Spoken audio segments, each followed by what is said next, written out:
Bura Laçın rayon 2 nömrəli orta məktəbidir.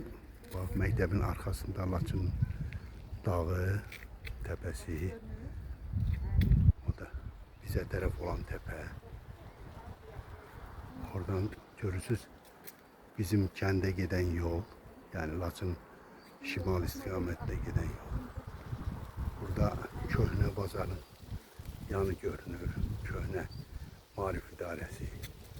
Poçtu söküblər, indi onun yerində bayraq meydanıdır. Aşağı hərbi komisarlıq, xəstəxana və s. olduğu yerlər, o küçə. Belə gəldik. Üzbəüzdə dağlarda Oçaz qayası, Oçaz tərəf, o tərəflər, o kəndlər.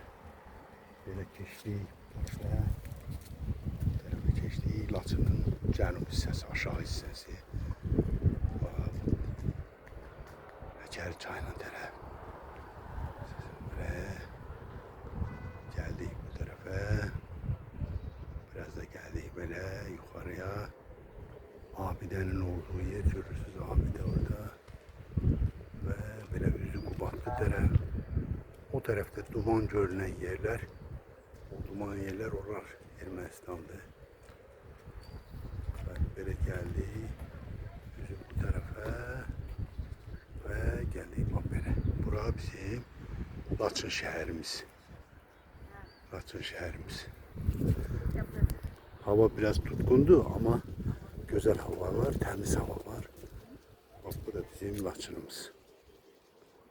Uca Allah'a şükürler olsun ki şehrimizi düşman tapdağından azad ettik.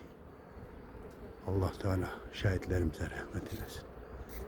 Yerler cennet olsun ikitlerimizin. Amin.